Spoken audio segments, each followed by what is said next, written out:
Always missing something. Look at that. I was waiting there patiently and then suddenly you all appeared. Or did I appear to you? One of us appeared. I'm not sure who.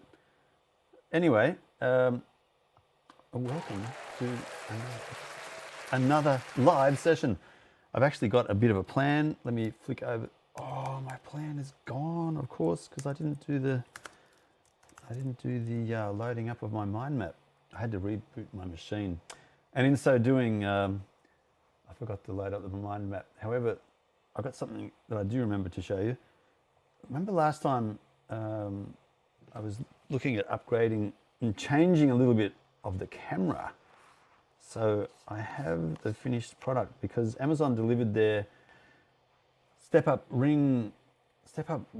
filter ring step-up adapter, let's call it, that one there. So this here is the 32 to 73. Can I get, see the 32 to 37 step-up ring adapter. So that is all connected to this, which is an ND filter.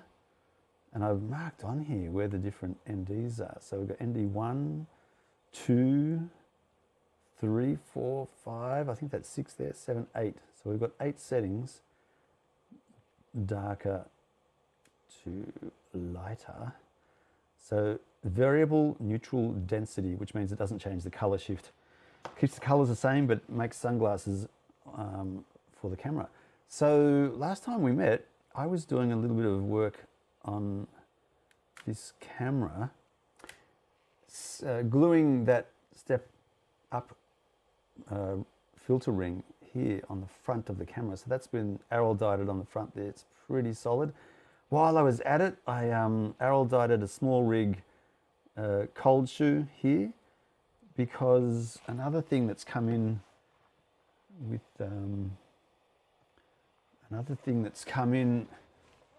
from Amazon was this show and tell time. So this I had on order for quite a while. I wanted to get the really expensive one, but there's no point. Like, most of my cameras have got built-in light meters, but I wanted a light meter that I could take with me on film sets, and especially here to do some quick light metering for, in particular, this value here, exposure value, which will go, where is it? Currently set it, like it shows 3 there, and then that should be 4. It's upside down, of course, anyway. What's that, 6? Yeah, 7. So you can see the green indicator moves when I turn the outer wheel. The inner wheel changes the ISO. So if I set it for 100 there, you can see it's got 100 ISO. Anyway, it's a very easy thing to operate. Press the button down. It moves a red needle in the background. You then manually move the green to match where the red is. After 15 seconds, the red disappears, and you've got all of the aperture and shutter speed recommendations to get the optimum exposure. It works quite well. And it's got a cold shoe mount, which I can put onto the camera here to become an extra measuring device for making sure we get pretty good exposure with that setup like that. Or I can put on there a light, external video light. So we've got constant video light for that, for video. But that now has become my go-to carry everywhere camera. I use that wherever I go. So it's got the ND filter on there, so I can now take pretty good video, pretty good photos, and then have a light thing happening at the same time. So yep, all very exciting, all very good. What else was there that, let's get a mind map going so I can actually remember what I was going to talk about. Let's just wait a few seconds for the mind map to come up. Oh, we've lost our video. So number 3 always disappears. does take a little while for the mind map to load up. Oh yeah, so a couple of the things I was going to talk about was AI, and I guess to start off the conversation here is why am I doing this to this camera? Why do I constantly want to upgrade this thing? Why can't I just be happy with the way it is when I bought it? And I think the answer is that we as humans, we just like novelty, new things, whether that's new experiences or acquiring new equipment, buying stuff, whatever it might be. We just like novelty. And as someone who is a dopamine addict, that just feeds into that whole dynamic. So I was thinking about that the other day in the context of AI. Can I get AI to contain or help me to contain my wants and desires so that I don't have to keep on wanting that next dopamine hit? Not to eliminate it, I've discovered, but to work with it, because I can't remove, unless I do a lobotomy or something and remove the dopamine dependency, but it's there all the time. So instead of trying to eliminate the addiction to dopamine, I'm thinking of ways where I can modify the way that I live my life so that I'm chasing tasks which give me dopamine, which also help me complete the tasks. That makes sense.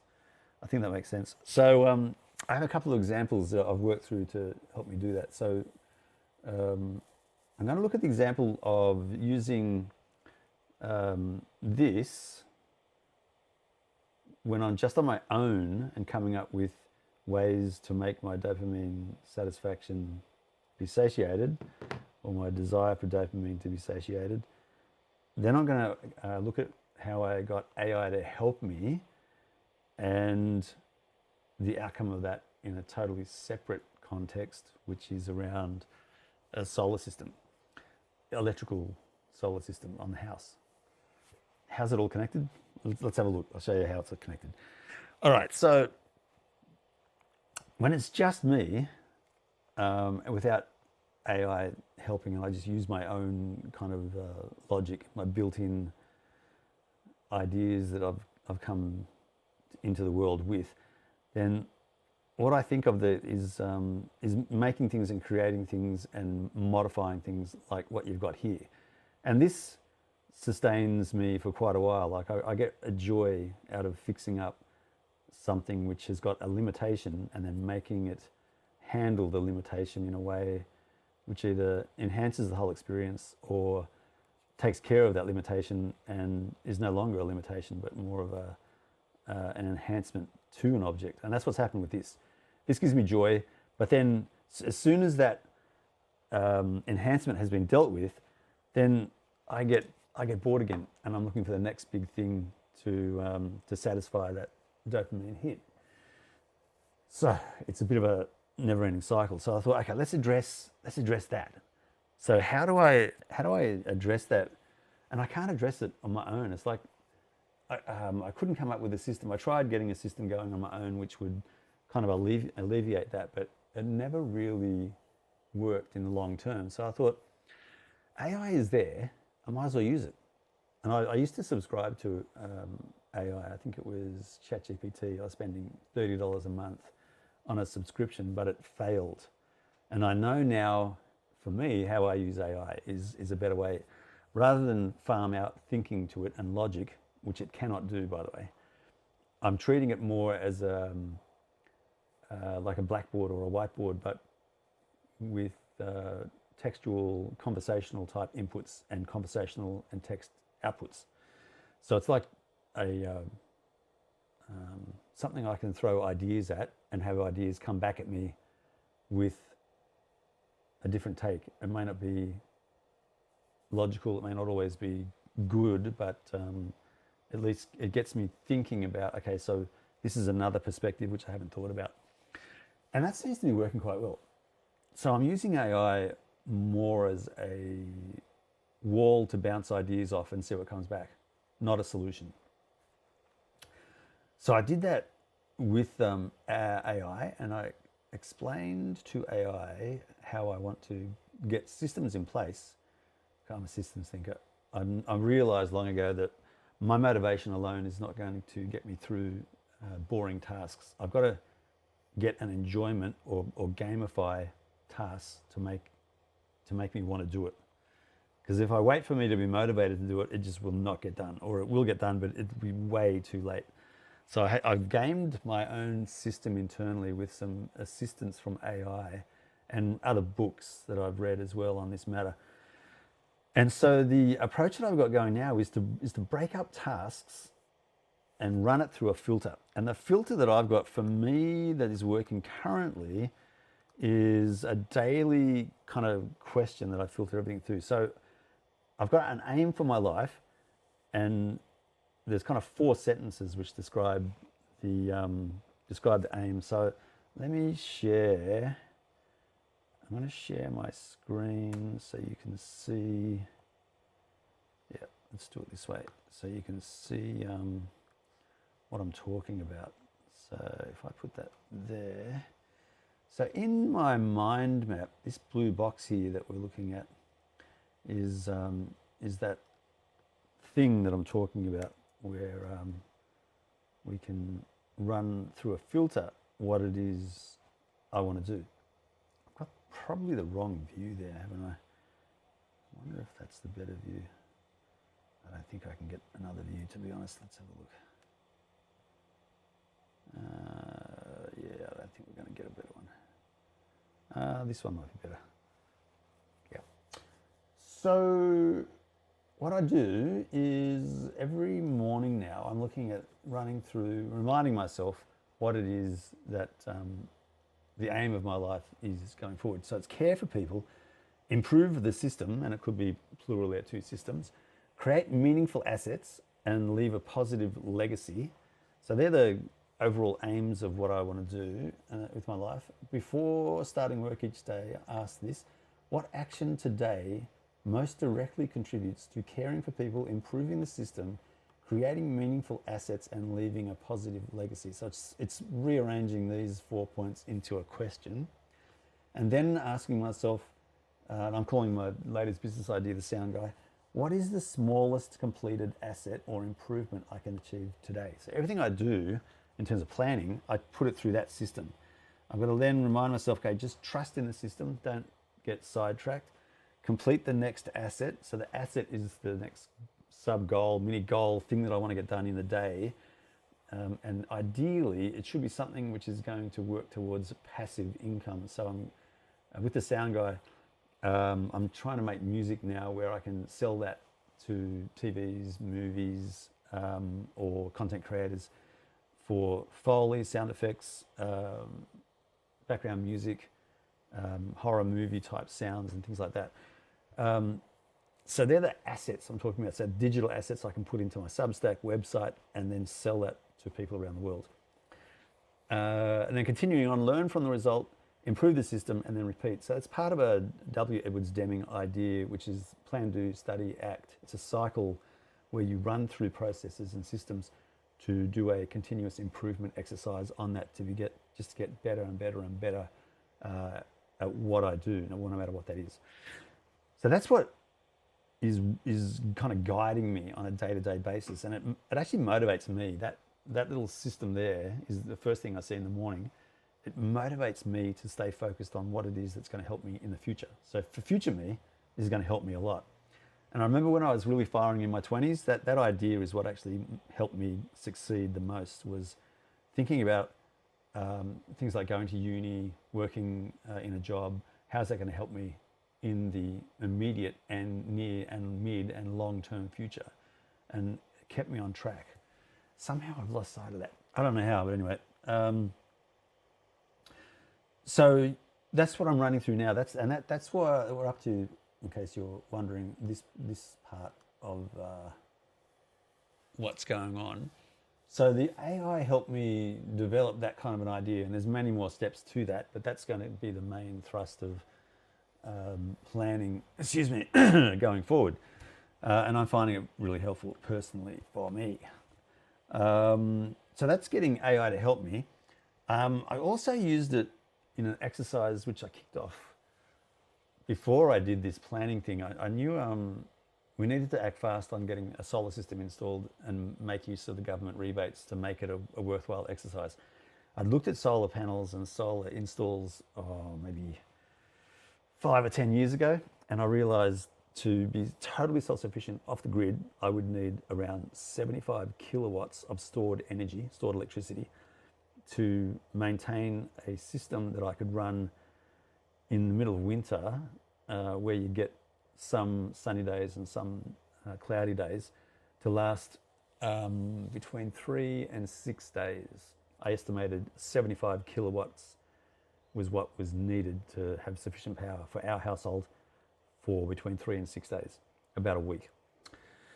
And of course, that's excessively expensive to get batteries and solar panels and inverters and so forth, and get it all set up. So it was I estimated it to be about between $50,000 and $100,000 to get that set up.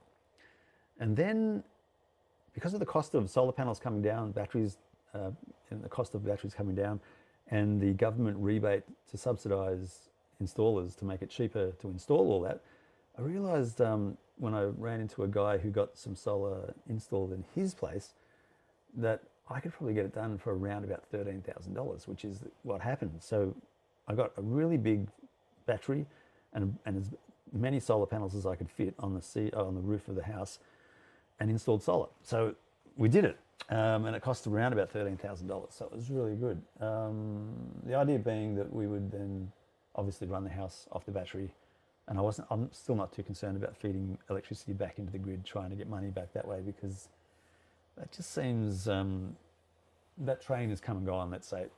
You can't make money out of it doing that. But we've had the solar system in since 16th of January. It's now June, so we've got our first quarterly bill a few days ago. Unfortunately, we don't have a smart meter, which our electric company recognises. So we paid money to cover electricity bills and so forth into an account which the electricity supplier had access to. They looked at our usage, didn't take into consideration our solar panels and solar batteries, so they estimated that we would use the same amount of electricity this year as we did last year. But having the solar in meant that we actually didn't use any electricity. We actually produced electricity to put back into the grid. And so over the course of 2 weeks, we had arguments and emails and phone calls going backwards and forwards. And I eventually got them to agree that, yes, we've got a solar system installed. We're not going to get the smart meter put in because our meter box is very old. It will cost between $2,500 and $10,000 to upgrade the meter box, and I just am not doing that. So I said we're opting in for manual meter reads, which they've agreed to, and because of that, our bill, which was in the order of $900, has now been found out to be not chargeable. In fact, we've made money on the electricity that we've sent back to the supplier, so they've agreed to pay us the extra money that we've produced in electricity to give them, and to remove the $900 bill. So we've actually made money in the first quarter. It's not a lot, but it's something to, over time, help pay off the install of the solar system. So it's going to work. The point of this is that I fed into AI a summary of all the conversations we had, and it was able to then format that into a nice summary, which I could then email back to the people that supply us the electricity, to give them an update of what we've agreed to, have my side of it documented, and I also submitted a complaint to the Ombudsman just in case things don't work out the way that I hope, and we've got that documented so we can refer back to that in the future if we need to. And that was all through backwards and forwards, not being guided by AI, but just bouncing ideas backwards and forwards, and some ideas of AIs I took, and a lot of them I rejected, and a lot of the ones I came up with myself just to make sure we were looking after our future selves in terms of not repeating what we went through this last time. So the upshot of that all is just to compare, how we're tracking with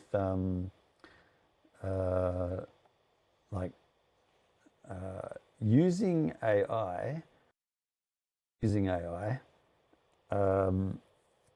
and using AI kind of in a blended approach. So the not using AI with this idea, how do you satisfy our constant want of new and innovative and attention-grabbing things, just to satisfy our craving for newness. Yeah, so that that is what is going on with that idea, was to compare three kind of things that I struggle with in my life to, how can I phrase it, to complete, I guess, on time or in a timely fashion, just getting things done. And I used to be really good at it when I was working full-time in IT. There was such a small amount of free time in my life. I had to get things done, so I made sure that they got done, otherwise it would compound and I'd have too many things to get done on my days off or things like that. But now the reverse has happened. I've got lots more time on my hands. I'm finding it harder to get motivated and get things done. So this daily plan is helping me do that. And then especially using a blended approach to getting tasks done, making it enjoyable and getting a dopamine hit, kind of is a self-rewarding system. So I'm trying to leverage off that as much as I can. So that's what's going on there. So I'm a kind of person that likes tinkering and fixing things up. So I'm sticking with that, which means I'll keep on changing this view, which means I'm doing things like modifying the camera, like I pointed to before, but also I just want to get my screen back, but also putting things in place where I can improve my life. And like I said before, in my goals, just to care more for people, improve systems there, create meaningful assets, and leave a positive legacy. That's what I really want to achieve in my life, when I'm completely honest. So, and this system will help me do that. So, what's happened in the meantime, though, is that I'm finding there's more and more conversations around AI occurring all around the world, especially in the context of data centers being built and lots of money being expended and a whole lot of human effort. And the knock-on effect of having all these data centers spread up and being built around the world on the environment, on water, on lack of jobs, all kinds of impacts. So AI has this massive knock-on effect to the whole way the world is working. It's like the Industrial Revolution again. This would be probably the fourth instance. So we had the Industrial Revolution, the Information Age, the Internet Age, and now we've got the age of AI. And each of those has had a massive impact on the way that we work. But the thing that is a constant is the stuff I've touched on in my own life, is that we as humans, we love new things. We keep on seeking out new things. Like it's almost like we're constantly bored. And so we're trying to find new ways of being not bored.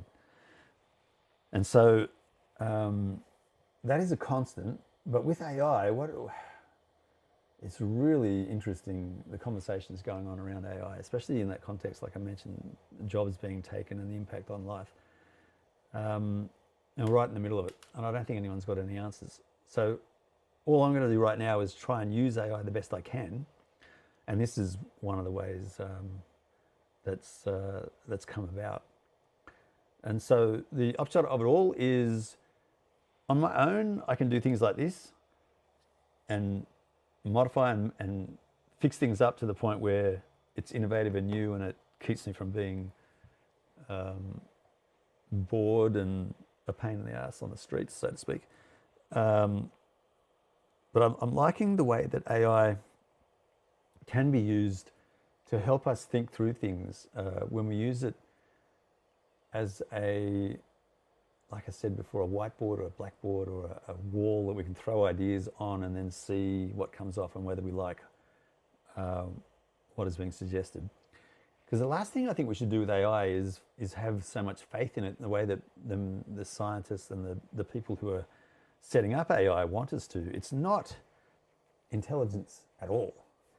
They're just nested if statements, one after the other, running very, very, very quickly through a very, very, very large, large language, not module, what is it? Oh, LLM, come on. Large language, maybe it is module, I can't remember. Anyway, you know what I mean. It's just a whole lot of words, like it's word salad, which an algorithm then puts into grammatically correct English. So it makes grammatical sense, but it may not make logical sense. So grammatically, it can kind of hold a conversation, which is interesting because I had a massive conversation with ChatGPT about a movie, Bicentennial Man. It was made in 1999. Robin Williams starred in it, and it's all about an android which has a quirk in its brain where it can actually think for itself and have consciousness, and how that evolves and what happens to him. We had a very long conversation, ChatGPT and myself, on that, and a lot of the ideas being expressed, I almost said thoughts, but the ideas being expressed by ChatGPT were interesting observations about my take on the movie and its own opinion on the lessons to be learnt and the learnings from the movie or the story being told, what could be taken from it. And on a couple of times I could sense the thought, can I say thought? I don't even know. The structure of the sentence going in one direction. And when I put my thoughts to that, I noticed that ChatGPT would drop its own line of English grammar and align itself more with my thoughts. So, yeah, I can't say that it's got a consciousness or that it thinks. It's purely grammatically correct English following, I can't even put the words together, following a line of thought is what I was going to say, but it's not even that. It's just random words which make grammatic English, which make, in the terms of the English language, grammatical sense. That's the only leap in a sensical manner that I'm willing to kind of take. So it's still very, very early days for AI, and I can't see it making a massive leap into a conscious thinking entity until something changes fundamentally in the way that the AI itself is made. Anyway, that's a long way of saying I don't trust AI at all. It's a good tool for putting ideas on a wall and then hearing them come back at you in a slightly different manner. That's as far as I'll go with that, I think. So yeah, that's it. So overall, AI, it's not needed, but at the same time, it's a new thing that is distracting to humans, and it's filling in the boredom. So might as well go for it and enjoy it while it's there. But it is going to change. It is having an impact on the world for sure. The downside of it is that there's so much faith put in it as being a new intelligent force to treat almost as an equal. It should not be treated that way at all. It's quite dangerous to do that. Anyway, I'll leave it at that. Yeah, so the upshot of it all is that the camera is better, yes.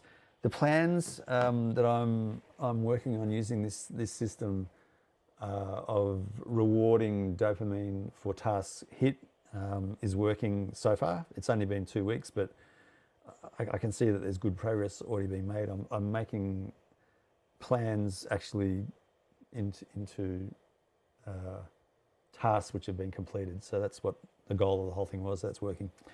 And the solar system, that is working really, really well. I got to say, I'm really glad I did that. It was a pretty big outlay for us. We're not super wealthy people, but we had enough enough money set aside for things like that, where we could put that towards putting in the solar system. But without the government grant, we would not have been able to justify the expense. So yeah, it was kind of luck running into that guy who had his solar system installed and explained to me the rebates and how he was able to make it work. And he was a multi-millionaire, far out. He is a multi-millionaire. So yeah, it's nice to see someone else's experience help someone else like us. So it's good. And I'm hoping maybe the same thing happens with you guys. The rebates probably have finished now, but I wouldn't worry too much because we're still in the early stages of taking on electricity to transition away from coal, from fossil fuels. So there's going to be many, many more schemes like this where people will be incentivized to move away from coal and fossil fuels just to save the planet. And so there'll be opportunity to jump on board to get solar, if you don't have it already, down the track, and it'll just be a good thing. Because one of the outputs, I guess, of having the solar system there now is the knowledge that even in winter, like we're in winter right now, there's enough electricity coming into our house from the solar panels and the battery to sustain us for at least a day, where we don't have to take any electricity off the grid. We're putting excess energy back into the grid on a daily basis. And that means, heating is obviously a big expense for a normal electricity supply where you're using electricity off the grid to heat the house. But in summertime, the same costs occur because of the excessive heat here in Australia. I'm expecting in summertime, because there's even more sunlight, that we'll have even more excess energy to give back to the grid while we use what we want. And we're paying nothing on top of that anymore. So I used to worry about running aircon all day, every day, and now that concern is gone. So we'll just run AC in the summertime to stay cool. Whereas in summertimes past, I'd often go just with a fan going and try not to use the aircon and suffer through it. Let me tell you, suffer through it. So this is nice that we're in winter and we can turn it on. I'm not worrying about any power bills or anything like that. So solar is definitely good, and I'm very pleased we did that. And on that note, I shall go. That's it. Just encourage you to, if you're not a climate change believer, I would look into that more, because these summers are getting hotter and hotter. The winters are warmer and warmer, so there's something weird going on. And I'll show you a video later which I took to demonstrate that, because we've got a mulberry tree out there in the middle of winter. It's budding. Like it's growing new mulberries in winter. That shouldn't happen. Okay, on that note, I shall go. See ya. Take it easy. Bye for now.